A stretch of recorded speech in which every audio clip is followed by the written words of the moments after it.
مفتی فضل حمدرد صاحب، میں مہیندر پال آریہ بول رہا ہوں۔ میں آپ کے دونوں کے بیچ میں ہوں، میں سب دیکھ رہا ہوں، سن رہا ہوں، لیکن آپ کی ہیکڑی نکال دی ہمارے نوسکھیا بچے نے۔ اب خیر، آپ بھی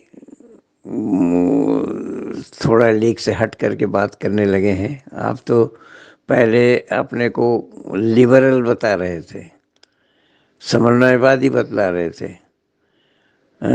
ہندو مسلم ایکتا مانو ایکتا کی بات کرنے والوں میں سے تھے۔ آپ تو کٹرتا آپ دکھانے لگے نا۔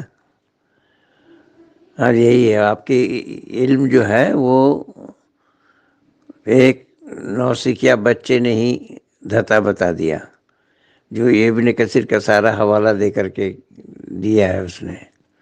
آپ کے پاس جواب نہیں ہے۔ ابن کثیر کو آپ نہیں مانتے ہیں، اس کو وہ ثابت کریے کہ نہیں مانتے ہیں، اور نہیں مانتے ہیں تو کیوں نہیں مانتے ہیں، کیوں نہیں ماننا چاہیے۔ آپ ایک ایک بچے کو ہی جواب نہیں دے پا رہے ہیں، جبکہ وہ ہندو ہے، اور اس کے علم کو آپ نے دیکھا، اس کے علم کو لوہا مانیے آپ۔ سمجھ گئے مفتی حمدرد صاحب؟ دھنیواد۔ مہیندر پال آریہ۔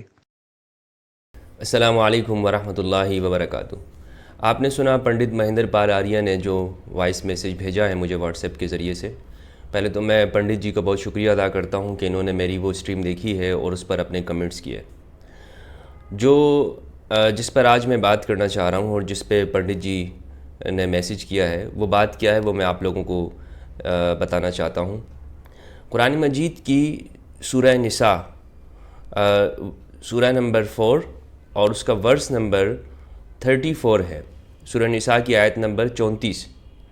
اس حوالے سے ایک سوال کیا جاتا ہے، اور مجھ سے اسٹریم کے اندر کسی نے پوچھا کہ دیکھیں قرآن مجید کے اندر جو ہے وہ خواتین کے خلاف بات کی گئی ہے، یعنی مردوں کو یہ حق دیا گیا ہے کہ وہ خواتین کو، اپنی بیویوں کو پیٹیں، ان کو ماریں۔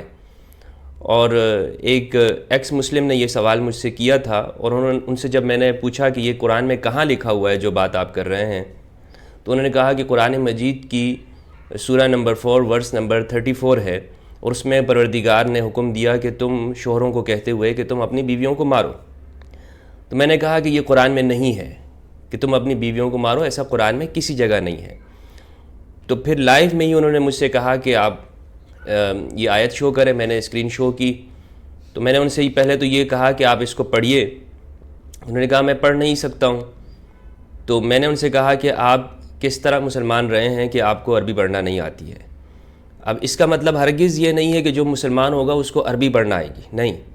ایک وہ شخص کہ جو کہتا ہو کہ میں مسلمان ہوں اور قرآن کی فلاں فلاں جگہ کے اوپر یہ آیت ہے اور وہ غلط ہے، اس میں ہیومن رائٹس کی وائلیشن ہے، وہ اعتراض کرتا ہے، وہ قرآن کو چیلنج کرتا ہے، تو کم از کم اسے عربیت سے تھوڑی بہت واقفیت ہونا ضروری ہے۔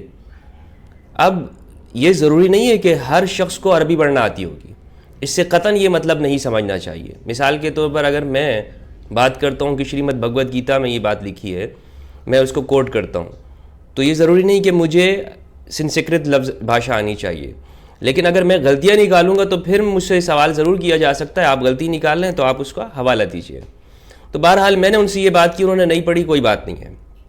پھر جب انہوں نے کہا، اس آیت کے اندر 34 میں یہ کہا گیا وَضْرِبُوهُنَّ، تم مارو اپنی بیویوں کو، تو پھر میں نے ان سے کہا کہ اس کی یہ میننگ ٹھیک نہیں ہے۔ پھر میں نے ان کی ٹرانسلیشن کی، تو جو میں نے ٹرانسلیشن کی اس پر انہوں نے کہا کہ قرآن.com ہے اور اس پہ اتنی یہ باتیں ہیں، اور ہر مفسر نے قرآن کی ٹرانسلیشن جو کرنے والے ہیں، جنہوں نے ترجمہ کیا، انہوں نے اس میں یہی لکھا ہے کہ مارو مارو، اور آپ کچھ اور کہہ رہے ہیں، تو ہم آپ کی مانیں یا ان کی مانیں، اور کیا وہ اتنے بڑے بڑے لوگوں کو ہم چھوڑ دیں؟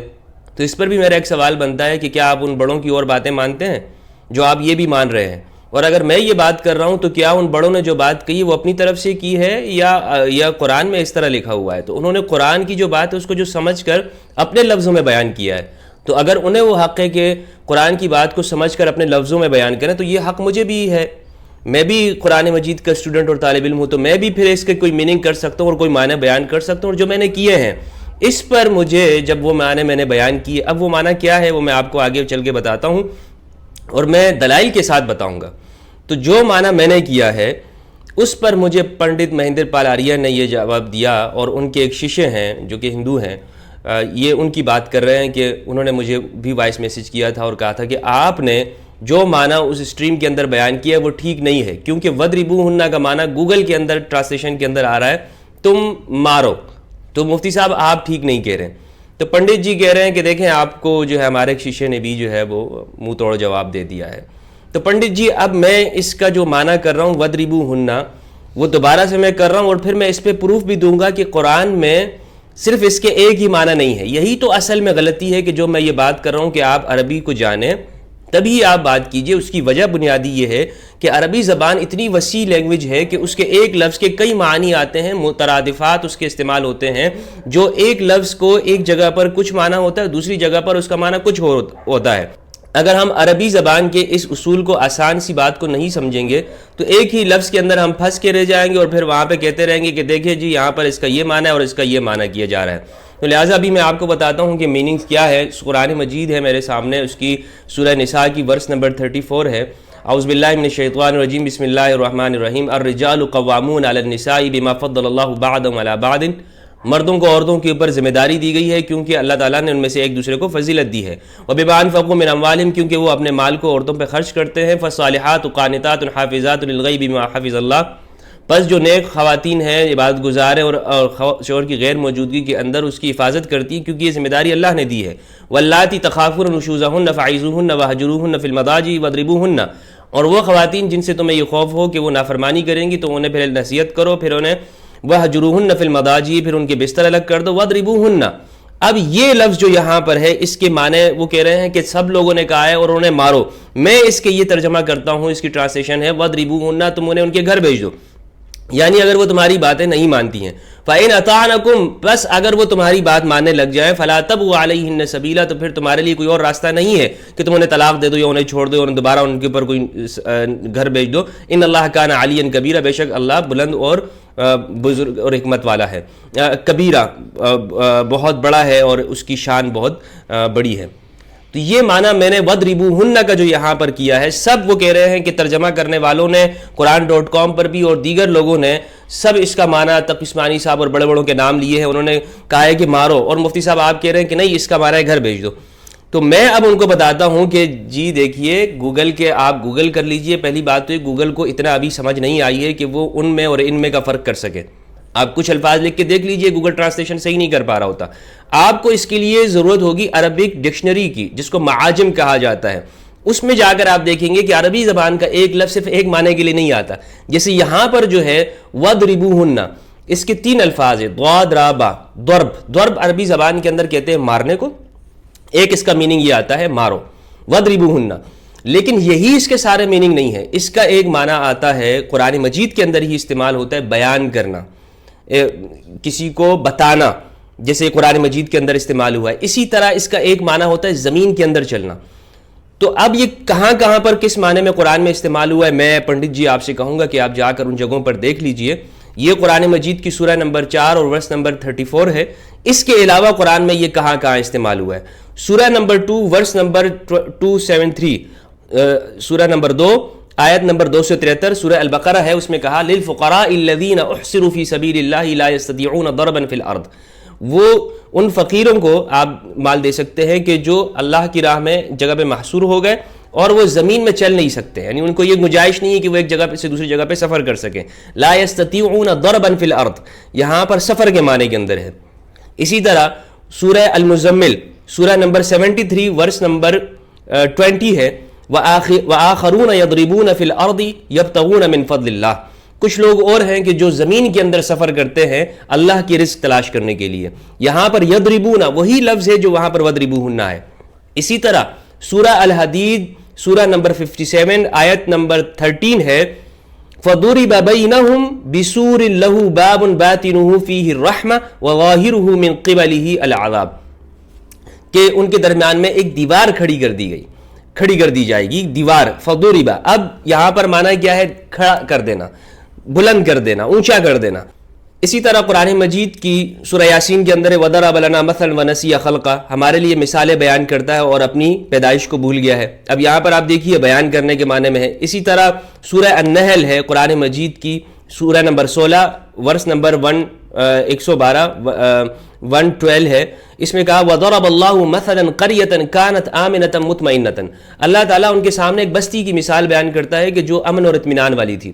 اب یہاں پر ضرب اللہ، کیا ہم یہ معنی کریں گے اللہ نے مارا؟ یہاں پر کیا معنی ہوگا؟ اللہ نے بیان کیا، اللہ بیان کر رہا ہے.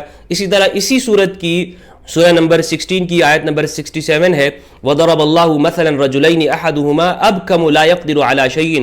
اللہ مثال بیان کر رہا ہے، یہاں بھی بیان کرنے کے معنی میں. سورہ نمبر 14 کی آیت نمبر 24 أَلَمْ تَرَ كَيْفَ ضَرَبَ اللَّهُ مَثَلًا كَلِمَةً طَيِّبَةً كَشَجَرَةٍ طَيِّبَةٍ أَصْلُهَا ثَابِتٌ وَفَرْعُهَا فِي السَّمَاءِ. یہ اس میں بھی بیان کرنے کے معنی میں ہے. اسی طرح سورہ تحریم سورہ نمبر 66 کی آیت نمبر 10 ہے ضَرَبَ اللَّهُ مَثَلًا لِلَّذِينَ كَفَرُوا امْرَأَتَ نُوحٍ. اللہ تعالیٰ کافروں کے سامنے نوح کی بیوی کی مثال بیان کرتا ہے. وَاضْرِبْ لَهُمْ مَثَلًا أَصْحَابَ الْقَرْيَةِ بستی والوں کی مثال بیان کر دیجئے. سورہ یاسین 36 آیت 13 وَتِلْكَ الْأَمْثَالُ نَضْرِبُهَا لِلنَّاسِ وَمَا يَعْقِلُهَا إِلَّا الْعَالِمُونَ. کہ ہم لوگوں کے سامنے مثالوں کو کھول کھول کر بیان کرتے ہیں لیکن عقل کے علاوہ لوگ سمجھتے نہیں ہیں، عقل والوں کے علاوہ. اب یہ ہے سورہ نمبر 29 کی آیت نمبر 43. ان سب آیات کو جو میں نے آپ کے سامنے پڑھی ہیں یہاں پر کسی جگہ پہ بیان کرنے کے معنی میں، کسی جگہ پہ اونچا کرنے کے معنی میں، اور اس کا معنی آتا ہے بھیجنے کے معنی میں بھی، ٹریولنگ جانے کے معنی میں بھی ہے. اب چونکہ یہاں امر کا صیغہ ہے وَاضْرِبُوهُنَّ، تم انہیں روانہ کر دو، تم انہیں سفر پہ بھیج دو. کہاں پہ سفر پہ بھیجیں گے؟ اس کو کوئی ٹھکانہ تو ہوگا، تو اسی لیے میں نے یہ معنی کیا کہ انہیں ان کے گھر پہ بھیج دو. وَاضْرِبُوهُنَّ، اور یہی معنی میرے نزدیک درست ہے کیونکہ قرآن مجید کی سیاق و سباق یہاں پہ یہ بتا رہا ہے. اور سیاق اور سباق یعنی اگر یہاں پر مارنے کے معنی میں ہوتا تو جلد ہوتا یا سفق ہوتا. عربی زبان کے اندر چہرے پہ مارنے کے لیے یا جسم پہ مارنے کے لیے جلد کا لفظ استعمال ہوتا ہے. فَاجْلِدُوا كُلَّ وَاحِدٍ مِّنْهُمَا 100 جَلْدَةٍ، ان میں سے ہر ایک کو مارو 100 کوڑے. تو مارنے کے لیے عربی زبان کے اندر جلد کا لفظ استعمال ہوتا ہے کہ لاٹھی کے ساتھ مارنا یا عصا کے ساتھ مارنا یا اسی طرح سے جناب وہ کوڑے کے ذریعے مارنا، کسی بھی ذریعے سے. لیکن چونکہ یہاں پر مارنے کا معنی نہیں ہے، اور یہ ملحدین اور یہ ناستک، یہ وہ لوگ کہ جو قرآن پہ اعتراض کرتے ہیں، جو قرآن کو سمجھ نہیں پاتے، جنہیں عربیت سے واقفیت نہیں ہے، سورہ فاتحہ نہیں پڑھ پاتے، وہ یہ کہتے ہیں کہ دیکھیں یہاں پر معنی کیا ہے، ضرب کا معنی مارنا ہے. اب یہاں پہ یہ سوال پیدا ہوتا ہے جو ابن کثیر نے یا بڑے دیگر علماء نے قرآن مجید کا ترجمہ کرنے والوں نے اس کا معنی مارنے میں کیا ہے، تو پھر مجھے کیا ضرورت ہے کہ میں اس کا معنی یہ کرتا چلوں؟ اس کی ضرورت کی وجہ بنیادی طور پر یہ ہے انہوں نے جو سمجھا وہ انہوں نے سمجھا. مجھے کوئی ضرورت نہیں ہے کہ میں ان کو غلط کہوں یا میں یہ کہوں کہ ان پہ لعنت بھیجوں. نہیں، آپ یہ مجھ سے کیسا مطالبہ کر رہے ہیں؟ میری جو میں سمجھ رہا ہوں، میری فہم کے مطابق اس کا معنی یہ ہے. اگر آپ کو یہ معنی سمجھ نہیں آ رہا تو ٹھیک ہے، آپ کوئی اور معنی لے لیجیے، آپ اپنی مرضی کا لے لیں، آپ خود کر لیں. لیکن جو عربیت سے واقف لوگ ہیں وہ بہتر جانتے ہیں کہ میں جو یہاں پہ معنی کر رہا ہوں وہ بالکل ٹھیک بیٹھ رہا ہے، اور جو انہوں نے کیا ہے انہوں نے اپنی سمجھ کے مطابق کیا ہے، میری سمجھ کے مطابق یہ ہے. اور جناب علی، آپ کی سمجھدانی اگر اتنی ہے کہ آپ اس فرق کو نہیں سمجھ پا رہے ہیں تو میری سمجھ کا کوئی قصور نہیں ہے. تو یہ وہ بات تھی کہ جو میں نے آپ کے سامنے رکھ دی ہے. باقی میں پنڈت جی آپ کو مخاطب کر کے نہیں کہہ رہا ہوں، سمجھدانی والی بات، آپ سمجھدار انسان ہیں اور میں آپ کی کافی رسپیکٹ کرتا ہوں، اور آپ سے میں تعلق رہے گا اور رابطہ رہتا ہے آپ کے ساتھ. اور میں آپ سے یہ گزارش کروں گا کہ آپ اس کا جواب جو میں نے آپ کے سامنے رکھا ہے آپ ویڈیو کی شکل میں اسٹریم کیجئے، اور وہاں پہ اگر آپ مجھے انوائٹ کرنا چاہتے ہیں تو میں بھی حاضر ہو جاؤں گا. اگر نہیں کرنا چاہتے تب بھی آپ اس کا معنی آپ خود ہی بیان کر دیں کہ جو آیات میں نے آپ کے سامنے رکھی ہیں کیا قرآن میں یہ نہیں ہے. گوگل کا سہارا نہ لیجئے، معاجم اور ڈکشنری کا سہارا لے کر بتائیے کہ کیا جو معنی میں نے کیا یہاں پر یہ غلط ہے یا صحیح ہے. اگر صحیح بیٹھتا ہے تو آپ اس کو، میں آپ کے جواب کا انتظار کروں گا اور میں دیکھوں گا کہ آپ اس پہ کیا بات کرتے ہیں. تو یہ وہ چیز ہے جو سورہ نمبر 4 ورس نمبر 34 کے حوالے سے میں نے یہ عرض رکھ دی کہ یہاں پر اس کا معنی مارنے کے نہیں ہے، کہ جو ناسمجھی کے اندر یا جان بوجھ کر جو لوگ اس کا معنی اس طرح پیش کر کے اسے بتاتے ہیں اور دیکھو جی قرآن کے اوپر اعتراض کرتے ہیں. اچھا، اگر اس کا معنی ضرب بھی لے لی جائے، فار ایگزامپل اس کا معنی اگر مارنے کے بھی لے لیا جائے، تو ایسا نہیں کہ اس کا سر پھوڑ دو، اٹھا کے جو ہے نا کوئی بھی چیز اٹھا کے تم اس کو سر پہ دے مارو، اس کو مار دو، نہیں، یہ معنی بھی نہیں ہے. ضرب کا معنی جو ہے وہ دیگر اگر مفسرین نے یا شارحین نے لکھا ہے تو آپ ان کو اس طرح ماریں کہ ان کو چوٹ نہ آئے. یا آپ ان کی سرزنش کر دیں، ڈانٹ ڈپٹ کر دیں. ضرب کا معنی یہ بھی ہو سکتا ہے. آپ یہ تھوڑی معنی ہے کہ بھائی ضرب کا معنی آ گیا تو اب اس کا مطلب ہے لاٹھی اٹھا لینی ہے اور برس پڑنا ہے. یہ معنی بھی نہیں ہے. آپ اگر مانتے ہیں کہ قرآن اللہ کا کلام ہے تو پھر آپ کو عربیت سے واقفیت ہونا ضروری ہے، اور پھر عربیت کے ان جو الفاظ جہاں پر جس جگہ استعمال ہو رہے ہوتے ہیں، وسیع زبان ہے، اس تناظر کے اندر میں نے اس کا معنی یہ کیا ہے. اللہ تعالی ہم سب کو ہدایت نصیب فرمائے اور حق بات کرنے کی توفیق دے. والسلام علیکم ورحمۃ اللہ وبرکاتہ. اور ہاں پنڈت جی، ایک بات کرنا میں بھول گیا تھا. بات یہ تھی کہ آپ نے اس میں یہ کہا کہ میں پہلے لبرل تھا اور میں یہ بات کر رہا تھا اور ہندو مسلم ایکتا کی بات کرتا ہوں.